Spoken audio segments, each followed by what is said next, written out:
The top 10 cultural difference between Taiwan and China. People often confuse Taiwan with China, or mistakenly believe Taiwan is a part of China. While politics is a touchy subject, one thing is for sure: the cultures between the two may share the same root, but are in fact different. How so? In this article, we will attempt to give you a general idea of the why and how. The cultural difference between Taiwan and China. In 2024, Taiwan will hold its 6th president and vice president election, in which a new president and vice president will be elected by simple majority, which means the ticket that receives the most votes wins.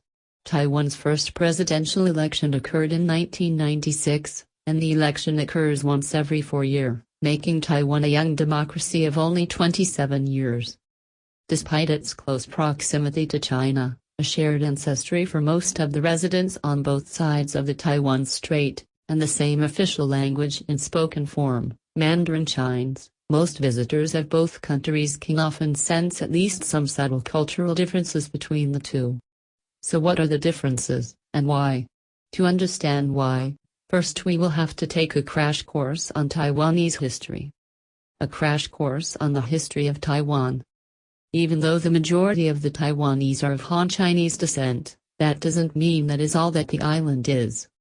In fact, scientific research suggests that Taiwan's indigenous people have been living on the island of Taiwan for many millennia. Furthermore, it has been established that Taiwan's indigenous people are genetically linked to Polynesians today, such as the Maori in New Zealand, who have been proven to be descendants of Taiwan's early indigenous inhabitants.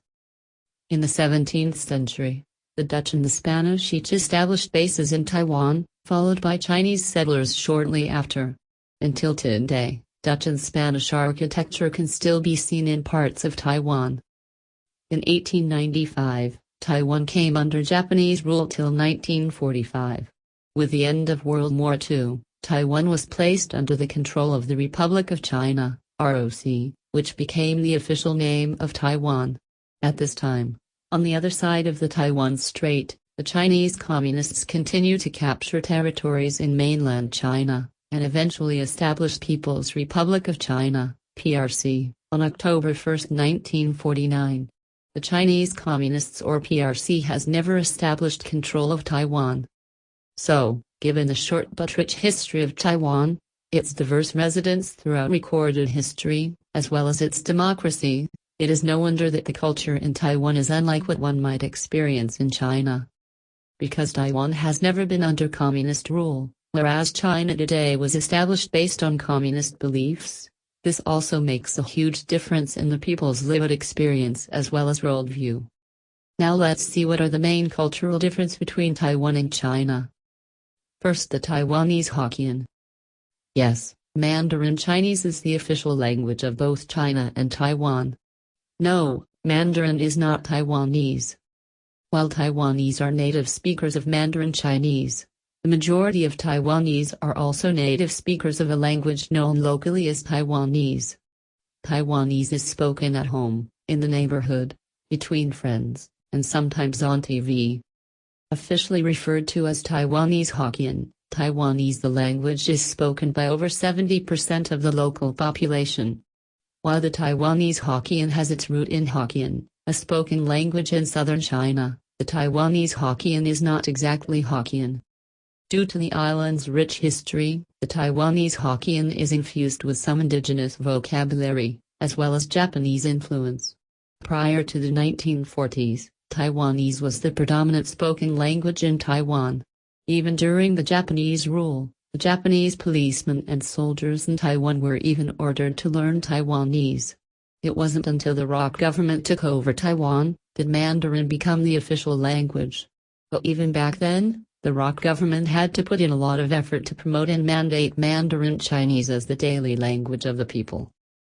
Despite the government effort to replace Taiwanese with Mandarin Chinese, Taiwanese remains the household language in Taiwan today, and Taiwanese still strongly associate the language with the Taiwanese identity. So much so that in the older generation, being unable to speak Taiwanese would be seen as an outsider from China, revealing the cultural significance of Taiwanese Hokkien, the spoken language unique to Taiwan, and Taiwan only. Second, the Mandarin. While people in Taiwan speak Mandarin Chinese at work, as well as many other daily activities outside official capacity, there is something different about the Mandarin spoken in Taiwan. Apart from the accent, the Mandarin Chinese spoken by people in China also tend to use wordings that are deemed impolite or inappropriate by Taiwanese, giving the Mandarin spoken in Taiwan a little je ne sais quoi. Many Chinese tourists in Taiwan have commented that they find the people in Taiwan very polite and well-mannered. Perhaps some of it is in the way Taiwanese speak. Third, the mindset. In Taiwan, it is very common to overhear people criticizing the government. This is as common as going out to have a drink or dinner with friends after work, which is also where a lot of criticism of the government happens. The Taiwanese are not afraid to publicly express their opinion in politics, and also far be it for them to shy away from saying how they really feel about local politicians, or, more often than not, their elected president. The Taiwanese people have a strong sense of freedom and free speech, and with that, frequent expressions of what the government should or should not do. There are political commentary or talk shows on TV, and discussions are known to get a little heated, but Taiwanese viewers are used to it and accept it as normal. This is one aspect in life that is perhaps the most foreign to Chinese visitors. Fourth, English names. Because the economy in Taiwan has an earlier boom than China, this also comes with an earlier and more exposure to business dealings with foreigners. As a result, while not every Taiwanese is fluent in English, almost every Taiwanese has an English name, which is used either as a nickname in personal life, or used professionally in the corporate world. In China, the majority of the population uses their Chinese names or Chinese nicknames in their daily life. Fifth order. One of the biggest culture shocks for a Chinese tourist in Taiwan is the very orderly queues. From queuing for an appointment or for a table at the restaurant, the Taiwanese naturally form an orderly queue. Especially when getting in or out of a train or any other form of public transportation, there is never any zhao.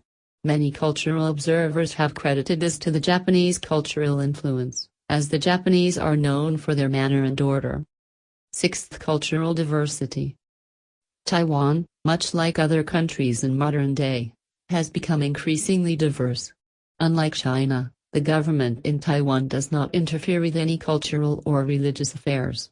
As a result, people in Taiwan are more open-minded and tolerant of different cultures and religions, with a general attitude of let them be. An example is when Taiwan became the first country in Asia to legalize same-sex marriage in 2019. The bill received strong support from the people as the Taiwanese expressed their support for other people living their life the way they want, in a way that doesn't affect my life. Seventh, political philosophy. China is a communist country that has infused relevant philosophies into the country's education system. Pupils in China are taught communism and Marxism. But in Taiwan, young students are introduced to the three principles: nationalism, democracy, and livelihood of the people, capitalism, and freedom in schools. As a result, the Taiwanese people have a stronger pursuit of freedom, and are more tolerant of different views and perspectives. Don't mistake the open-mindedness of the Taiwanese as timidity though. Protests, petitions, and activists are so common in Taiwan. Taipei's Liberty Hall, a national landmark, also serves as one of the most popular mass gathering venues. 8th, baseball. There are different professional sports in Taiwan, however, the most popular professional sport in Taiwan is without a doubt baseball, and the second most popular sports, basketball, does not even come close. The Taiwanese love baseball so much, some teams in the leagues even recruit players from the United States and other countries. In Taiwan, you will see the national championship on the big screen at bars and even parks, and you will definitely see more than a few cheery fans. In many Taiwanese cities, one of the most popular late-night hangouts are indoor batting cages, where friends get together to spend quality time together, enjoy their favorite Taiwanese snacks, and take turns hitting the ball. In China, basketball is the most followed professional sport domestically. Most Chinese are unfamiliar with baseball, and definitely are not interested in watching baseball games. 9th, night markets. Don't get me wrong, there are absolutely some very famous and impressive night markets in China. But in Taiwan, the night markets are a community affair. While there are several internationally famous night markets in Taiwan, the best night markets in Taiwan are the ones in the middle of your neighborhood. That's where you see all your neighbors, where you hang out with your friends, and where you grab your dinner when you're too lazy to cook. More than a sight to see or a tourist destination, the Taiwanese night market is a community center. You know the people selling noodles or aprons in the night market, and they know you and your parents. This is the biggest difference between Taiwan and China's night market scene. 10th, overseas travels. Have you ever seen a group of Chinese-speaking tourists and wondered if they were Chinese or Taiwanese? The Chinese are known for their spending habits at the malls or any European designer brand's flagship store, and you'll often see them come in buses. No one is questioning the spending power of the Chinese tourist, and that kind of travel itinerary is uniquely Chinese. The Taiwanese tourists aren't renting the entire bus to Bangkok or Cartier. More often than not, they are out queuing at your city's most internationally famous restaurants or museums. Not that the Taiwanese tourists don't shop, it's just not a focus in their travels. A Chinese tourist once described his experience of interacting with the Taiwanese people as it's like speaking to a foreigner who also speaks the same language as you, which is probably not far off from a Taiwanese tourist's experience in China. Aside from what is mentioned in this article, there are still nuances that can only be experienced, not said.